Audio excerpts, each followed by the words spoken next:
आज हम विचार करेंगे कि कैसे हम अंत तक प्रभु के चरणों में बने रहें और कैसे हम आशीष से पाते रहें।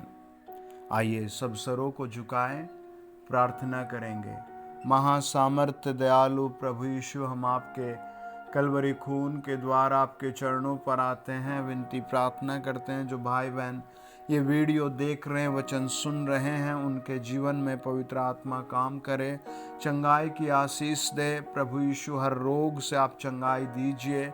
मैं यीशु के नाम में मांगता हूँ प्रभु जी, हर एक बीमार चंगा किया जाए। और प्रार्थना है प्रभु, आप हमें अपने लहू से धोइए, शुद्ध और पवित्र कीजिए। यीशु मसीह के नाम से पवित्र किए जाएं, यीशु मसीह के नाम से पवित्र किए जाएं, यीशु मसीह के नाम में पवित्र किए जाएं, यीशु मसीह के लहू में पवित्र किए जाएं, यीशु मसीह के नाम में पवित्र किए जाएं। धन्यवाद पिता, ये प्रार्थना प्रभु यीशु नाम में, आमीन। जब आपने प्रार्थना सुनी है तो आप चेक करें, पथरी रसोली सब खत्म हो चुका है, आंखों के रोग, पेट के रोग सब जा चुके हैं। पवित्र आत्मा आपको नए काम की आशीष दे रहे हैं, आपकी सैलरी डबल होगी। सब कहे आमीन। आइए अब हम वचन की ओर टर्न होते हैं, वचन की सेवा में जाएंगे। वचन बताता है, जब हम मत्ती 3 अध्याय और उसका 1 से लेकर 3 वचन को पढ़ते हैं, लिखा है, उन दिनों में यूहन्ना बपतिस्मा देने वाला आकर यहूदियों के जंगल में यह प्रचार करने लगा, मन फिराओ क्योंकि स्वर्ग का राज्य निकट आ गया है। जंगल में एक पुकारने वाले का शब्द हो रहा है कि प्रभु का मार्ग तैयार करो, उसकी सड़कें सीधी करो। वचन कहता है उसकी सड़कें सीधी करो। वचन कहता है मन फिराओ। ये बहुत बड़ा सवाल है कि हम किस चीज से मन फिराएं, है ना। और देखो प्रभु ने कैसी बात जोड़ी है। लिखा है, प्रभु का मार्ग तैयार करो, उसकी सड़कें सीधी करो, है ना। अब आप सोचो, प्रभु तो राजाओं का राजा और सर्वशक्तिमान है, सब कुछ करने वाला प्रभु है, लेकिन फिर प्रभु हमें क्यों इंस्ट्रक्शन दे रहा है ना। क्यों प्रभु यीशु आपको, मुझे, इस संसार को कह रहा है कि प्रभु का मार्ग तैयार करो और उसकी सड़कें सीधी करो और मन फिराओ, है ना। स्वर्ग निकट आ गया है, स्वर्ग का राज्य निकट आ गया है। तो कैसी सड़कें सीधी करनी है ना, कैसा मार्ग तैयार करना है। हम देखते हैं उत्पत्ति 4 अध्याय में, उत्पत्ति 3 अध्याय में आदम और हव्वा को प्रभु ने एक बहुत सुंदर बगीचे में रखा और उस बगीचे में उनकी बात शैतान से हो गई। शैतान ने कहा कि ये तुम फल खाओगे तो नहीं मरोगे, निश्चय नहीं मरोगे। और परमेश्वर ने कहा था यदि तुम ये फल खाओगे तो मर जाओगे। और वहाँ पर फल खाया और प्रभु ने पूछा, आदम आदम तू कहाँ है। उसने कहा, प्रभु जी मैं तो झाड़ियों में छिप गया हूँ क्योंकि मैं नंगा हूँ। प्रभु ने पूछा, किसने तुझे बताया कि तू नंगा है। तो उसने कहा, प्रभु मैंने वो फल खा लिया है। तो अब देखो, प्रभु आदम से पूछता है तू कहाँ है। आदम से पूछता है तूने फल खा लिया है ना, तू कहाँ है, तू किसने कहा तुझे फल खाने को। आदम ने सारी बातें बताई, मैंने ऐसे ऐसे खाया है।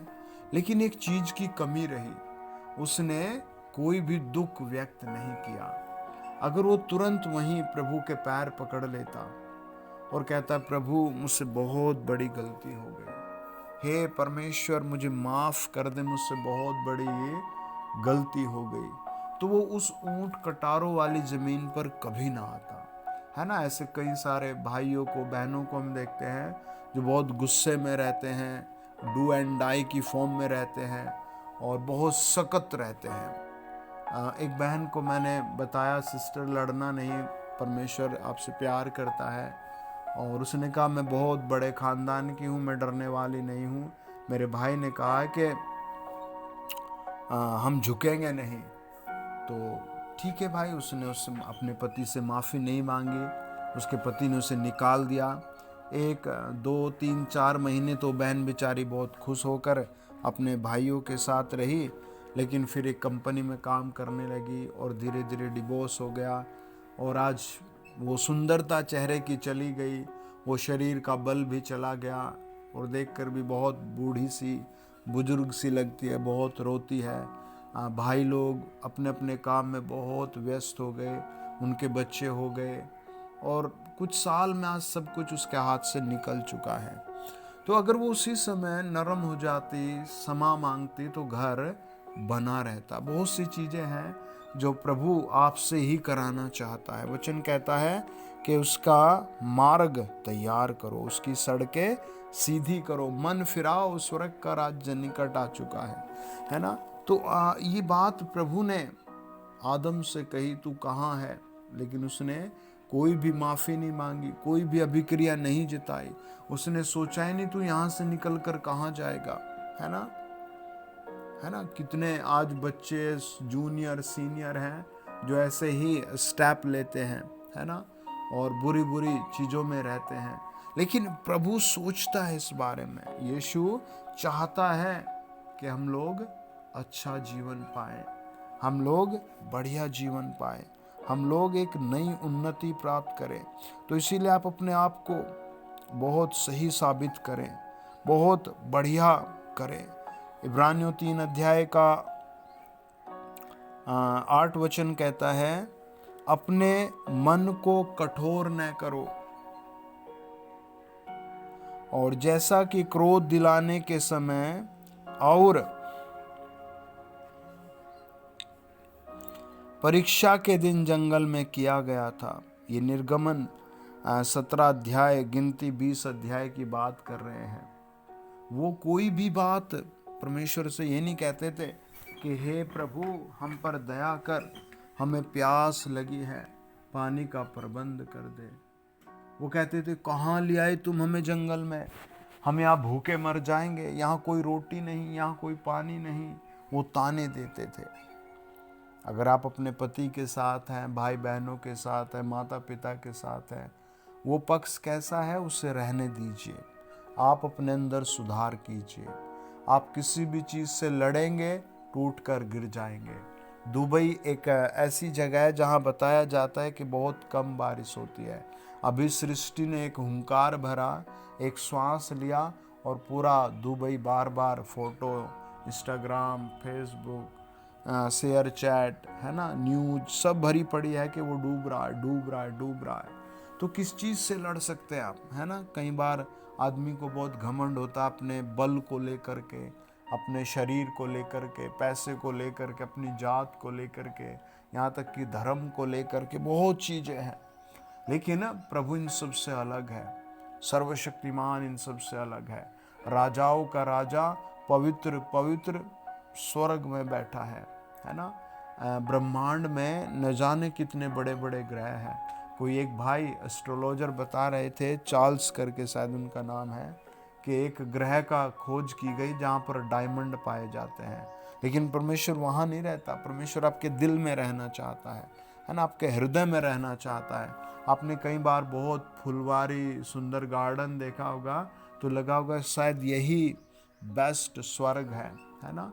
या फिर कहीं आपने बहुत कीचड़ देखा होगा, पानी टपक रहा होगा, खाने की सही व्यवस्था नहीं, रोटी की सही व्यवस्था नहीं, और लगा होगा यार यही नरक है, हम ही नरक की जिंदगी जी रहे हैं। लेकिन इन सब से परे है परमेश्वर, अलग है परमेश्वर। वो कहता है कि तू 2 काम कर, एक मार्ग तैयार कर, सड़कें ठीक कर, और फिर मन फिरा, है ना। मन फिराना कितना बड़ी बात है।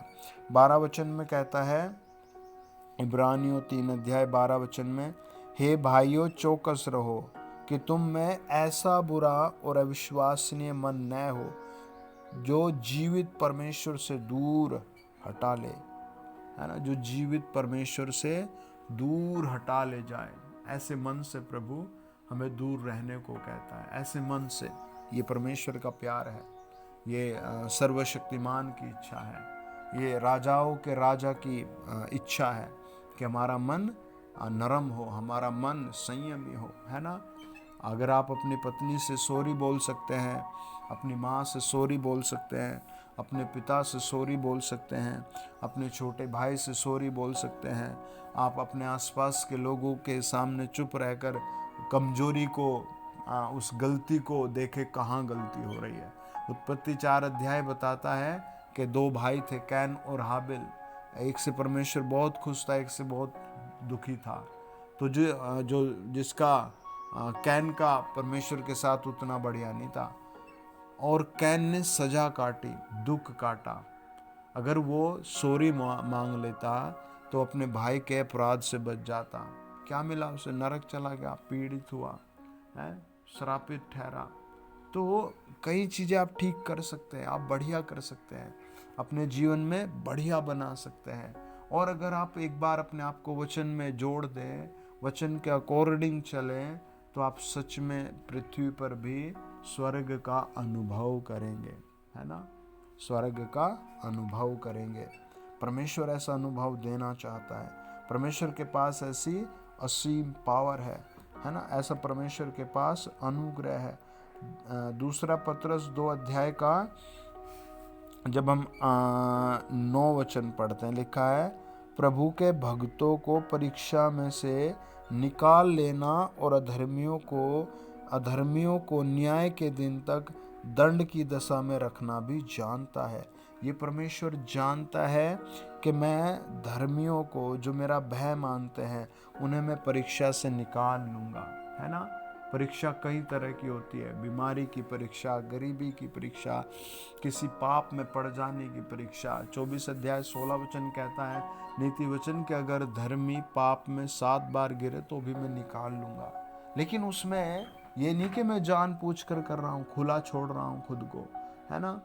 नहीं, बहुत स्ट्रॉन्ग तरीके से परमेश्वर के साथ रहना है, बहुत पवित्रता के साथ प्रभु के साथ रहना है, बहुत सही निर्णय के साथ प्रभु के साथ रहना है ना। ये नहीं कि सुबह प्रार्थना की थी, रात को फ्रेंड्स मिले, कोई मिला, हमने ड्रिंक कर ली, है, कहीं झगड़ा हो रहा था, हम भी 4 घूरे मार कर आ गए, है, ऐसा नहीं, है ना। ये सेकंड हैंड जीवन है या फर्स्ट हैंड जीवन है या थर्ड हैंड जीवन है, ऐसी कोई काटागिरी नहीं। प्रभु ने आपको एक ही जीवन दिया है, एक ही तरह का जीवन दिया है, सामर्थ का, पवित्रता का, फलवंता का। परमेश्वर मल्टीप्लाई करने वाला परमेश्वर है, परमेश्वर बढ़ाने वाला परमेश्वर है। कई बार आपको लगा होगा कि मेरा दीपक बुझ जाएगा जीवन का, कई बार लगता है कि मेरा सब कुछ अब खत्म होने वाला है, लेकिन आप इस गलत फहमी में नहीं रहें, आप ऐसे डर में मत रहें। आप याद रखें, परमेश्वर मल्टीप्लाई करने वाला परमेश्वर है, परमेश्वर बढ़ाने वाला परमेश्वर है। अगर आप बहुत धैर्य के साथ प्रभु के साथ जुड़े रहें, तो वो कहता है, सपनिया 2 अध्याय 12 वचन और 13, हे कूसियो, तुम भी मेरी तलवार से मारे जाओगे। वह अपना हाथ उत्तर दिशा की ओर बढ़ाकर अशूर को नाश करेगा और नीनवे को उजाड़ कर जंगल के समान निर्जल कर देगा। समझ रहे बात को? ये परमेश्वर की स्पेशल पावर है, और स्पेशल, है ना, वो सब कुछ फिनिश करने वाला परमेश्वर है। तो अगर आप अपना स्वभाव, व्यवहार, है ना, बहुत अच्छा करते हैं, बहुत बेटर करते हैं, सोचते हैं, तो परमेश्वर इन सब से परे रखने वाला परमेश्वर है, इन सब से बढ़िया करने वाला परमेश्वर है। वचन बताता है, जब हम 2 कुरिन्थियों 8 अध्याय 1 से लेकर 4 वचन पढ़ते हैं, लिखा है, हे भाइयों, हम तुम्हें परमेश्वर के उस अनुग्रह का समाचार देते हैं जो मकीदुनिया की कलीसिया पर हुआ है ना। हमसे पहले बहुत लोग प्रभु में अनंत जीवन में जुड़ चुके हैं, हमारे बाद भी बहुत लोग, अगर प्रभु यीशु के आने में देरी है ना, न्याय का दिन आने में देरी है, तो बहुत लोग और जुड़ेंगे प्रभु में। तो आपकी इससे कोई रेस ज़्यादा नहीं होती, कोई कंपटीशन ज़्यादा नहीं होता, है ना। इससे आपकी रेस या तनाव कम नहीं होता। आपको अपने साथ प्रभु के साथ बने रहना है। लिखा है, कलेश की बड़ी परीक्षा में उनके बड़े आनंद और भारी कंगालपन के बढ़ जाने से उनकी उदारता बहुत बढ़ गई है। और उनके विषय में मेरी यह गवाही है कि उन्होंने अपनी सामर्थ्य भर वरन सामर्थ्य से भी बाहर मन से दिया है ना, मन से, है ना। अगर आप अपने फैमिली के साथ कुछ समय स्पेंड कर लेते हैं, कलीसिया उनके साथ आ जाते हैं, प्रार्थना में बैठते हैं, है ना, अपनी बेटी को बेटे को माफ़ करके गले लगाते हैं, उनको फिर प्रार्थना करनी, उपवास करना सिखाते हैं, उनको दान भेजना सिखाते हैं, तो you will see new life, है ना। You will get A compassion for life, है ना। परमेश्वर की संगति, मनुष्यों की संगति, दोनों का अनुग्रह बड़ी दया के साथ देखेंगे, है ना। तो इससे आपका जीवन बहुत अच्छा ठीक होता है, व्यवहार ठीक होता है, सरल होता है। ये परमेश्वर की बड़ी स्वर्ग तक जाने की बात है। जब हम दानियल 10 अध्याय और उसका 4 वचन पढ़ते हैं तो वहाँ लिखा है, पहले महीने के 24वें दिन को जब मैं हिदकेल नामक नदी के तट पर था, तो वो कहाँ था? नदी के किनारे। और वचन कहता है, जब हम 11 वचन को पढ़ते हैं, तब उसने मुझसे कहा, हे दानियल अति प्रिय पुरुष, जो वचन मैं तुझसे कहता हूँ उसे समझ ले और सीधा खड़ा हो, क्योंकि मैं अभी तेरे पास भेजा गया हूँ। जब उसने मुझसे यह वचन कहा तब मैं खड़ा तो हो गया, परंतु थरथराता रहा।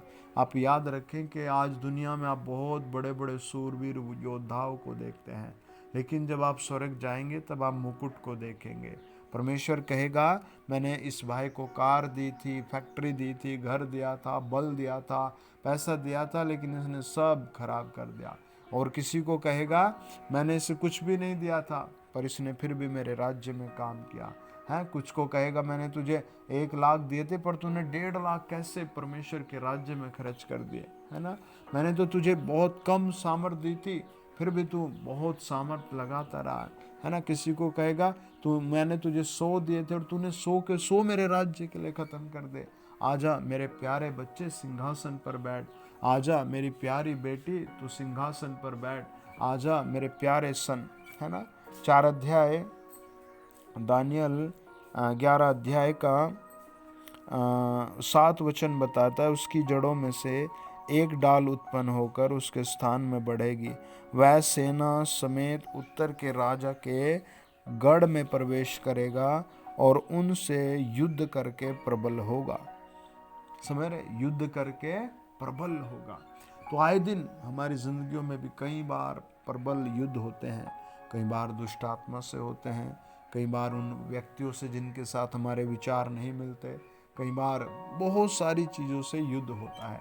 लेकिन अगर आप स्टैंड ले चुके हैं प्रार्थना करने का, स्टैंड ले चुके हैं नरम रहने का, स्टैंड ले चुके हैं उपवास रखने का, आप परमेश्वर में बहुत बढ़ेंगे, आप इस पृथ्वी पर बहुत बढ़ेंगे, आप स्वर्ग में मुकुट और आशीष के वारिस होंगे। क्रूस का मतलब होता है सिंबल ऑफ पेन, है ना, सिंबल ऑफ पेन, दर्द का एक निशान। कई बार हम उस क्रूस से भागते हैं, लेकिन वो दर्द हमारी ज़िंदगी में जुड़ा रहता है। क्रूस का मतलब, है ना, एक दर्द है। जब हम क्रूस उठाकर चलते हैं तो खुद ही अपने अंदर उस दर्द को लेना पड़ता है, शर्मिंदा होना पड़ता है। आप देखते होंगे, अरे ये भाई तो यार इतने काम करके इसने ये कर लिया और मैंने इससे ज़्यादा काम किया और मैं कुछ भी नहीं कर पाया, है। परमेश्वर ने आपके लिए भी स्वर्ग में मुकुट रखा है, परमेश्वर ने आपको चुना है, परमेश्वर ने आपको बुलाया है। यीशु का ब्लड आपके ऊपर लगा हुआ है और आप स्वर्ग के हकदार हैं। आमीन। फेथ परमेश्वर में है, वर्क परमेश्वर में है, ब्लेसिंग परमेश्वर में है। वचन बताता है मरकुस 12 अध्याय और उसका 10, 11 और 12 वचन। क्या तुमने पवित्र शास्त्र में यह वचन नहीं पढ़ा, जिस पत्थर को राजमिस्त्रियों ने निकम्मा ठहराया था वही कोने का सिरा हो गया। यह प्रभु की ओर से हुआ और हमारी दृष्टि में अद्भुत है। तब उन्होंने उसे पकड़ना चाहा, क्योंकि वे समझ गए थे कि उसने हमारे विरोध में यह दृष्टांत कहा है। पर वे लोगों से डरे और उसे छोड़कर चले गए। है ना, इनके अंदर कितना गुस्सा था। ऑन द स्पॉट रिएक्ट कर रहे हैं परमेश्वर की आवाज़ सुन के। है ना, कई लोग बहुत रिएक्ट करते हैं ऑन द स्पॉट, कुछ लोग बहुत मीठा मीठा बाद में रिएक्ट करते हैं, दूसरों के सामने रिएक्ट करते हैं। लेकिन बड़े ध्यान से सुने। है ना, आप पहले विश्वासी हैं या 1 साल पुराने विश्वासी हैं, मायने नहीं रखता। मायने रखता है कि आप विश्वासी हैं, प्रभु यीशु पर बिलीव करते हैं। आप कौन से देश में, कौन से गांव में, कौन सी कास्ट में जन्मे हैं, ये भी मायने नहीं रखता। है ना, मानव सेवा, परमेश्वर की सेवा, ये सबसे बड़ी बात है। हृदय में प्रेम, ये सबसे बड़ी बात है। वचन उठाकर चलना बहुत बड़ी बात है। है ना, कितने लोग बेचारे आज अपाहिज पड़े हैं, कोई भी बात नहीं करता। कितने लोग बहनें बेचारे टीबी से ग्रस्त हैं, कोई बात नहीं करता। आज बहुत लोगों को कैंसर है, पूरी देखभाल भी नहीं कोई कर पाता। और मतलब बहुत पेनफुल स्थिति है, बहुत डरावनी। लेकिन जिस चीज़ को लोग ठुकराते हैं उसको प्रभु अपनाता है। आप प्रभु के अपनाए हुए लोग हैं, भले ही आप जैसे भी हैं, आप बस काम करते जाएं, मुकुट वहाँ रखा है, वो मिलेगा ही मिलेगा। बहुत लोग शर्मिंदा होंगे। हैं, मरकुस की किताब बताती है 14 अध्याय और 27-28 वचन। तब यीशु ने उनसे कहा, तुम सब ठोकर खाओगे, और क्या लिखा है कि मैं रखवाले को मारूंगा और भेड़ तितर बितर हो जाएंगी। परंतु मैं अपने जी उठने के बाद तुमसे पहले गलील को जाऊंगा। है ना, हमसे पहले प्रभु स्वर्ग गया है तो हमें मिलेगा। ये बात है, वचन में क्लियर की गई। हमारा कर्तव्य क्या है? 13 अध्याय मरकुस उसका 32 से 37 वचन में लिखा है, उस दिन या उस घड़ी के विषय में कोई नहीं जानता, न स्वर्ग के दूत और न पुत्र, परंतु केवल पिता। ये किस घड़ी की बात हो रही है ना, जिसके बारे में स्वर्गदूत भी नहीं जानते। आप तो देखते होंगे, अरे भाई स्वर्गदूत बड़े चमत्कार करते हैं। है ना, कुछ स्वर्गदूतों को तो पृथ्वी से एक पांव हर दूसरे बहुत दूर रखा है, दूसरी छोर पर, और आकाश में सूर्य से भी ऊंचे खड़े हैं। लेकिन एक बात का उन्हें भी नहीं पता। देखो, जागते और प्रार्थना करते रहो, क्योंकि तुम नहीं जानते कि वह समय कब आएगा। हमारी ड्यूटी है जागते रहना है, प्रार्थना करते रहना है। ये जागने वाला वो जागने वाला नहीं कि रात भर जाग रहे, नहीं। ये जागने वाला है कि संसार में जागते रहो, संसार में मरो मत। जैसे कोई स्मैक पी रहा है, बीड़ी पी रहा है, हम भी ऐसे ही करें, आप ऐसे करें, नहीं। प्रभु कहता है इनसे दूर रहने के लिए जागते रहना है ना। समझ रहे बात को? वचन कहता ही है, उस मनुष्य की सी दशा है जो परदेश जाते समय अपना घर छोड़ गया और अपने दासों को अधिकार दे और हर एक को उसका काम बता दे और द्वारपाल को जागते रहने की आज्ञा दे।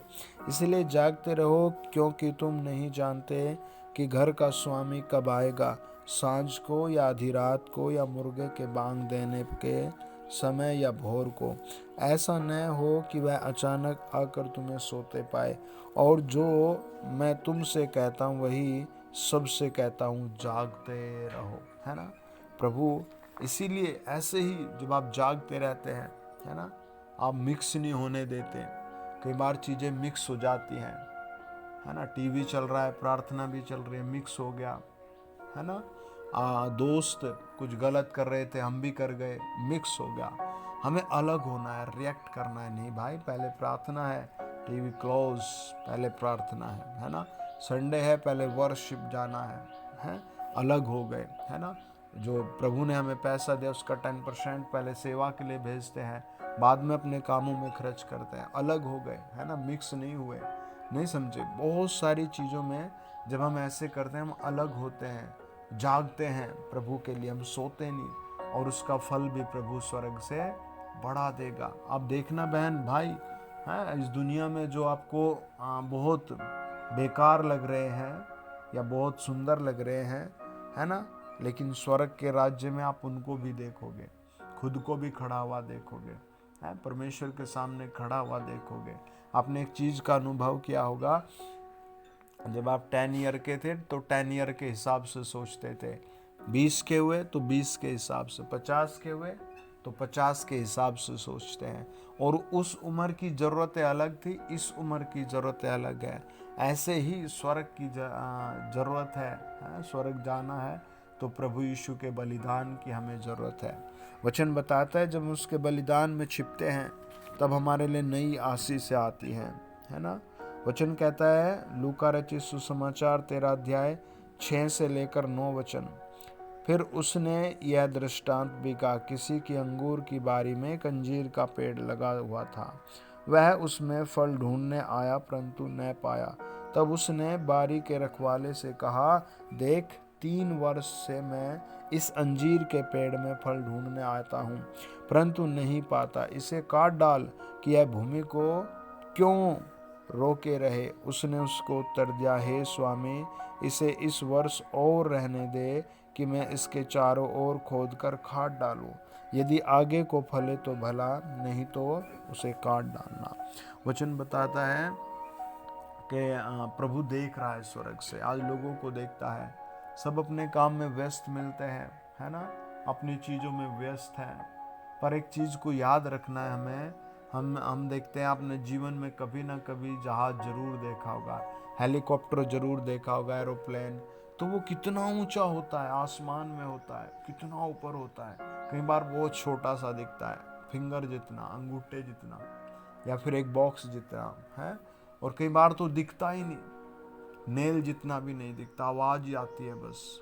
लेकिन वो कहाँ जा रहा है ना, वो किसी प्लेटफॉर्म पर जा रहा है। उसको गाइड कौन कर रहा है?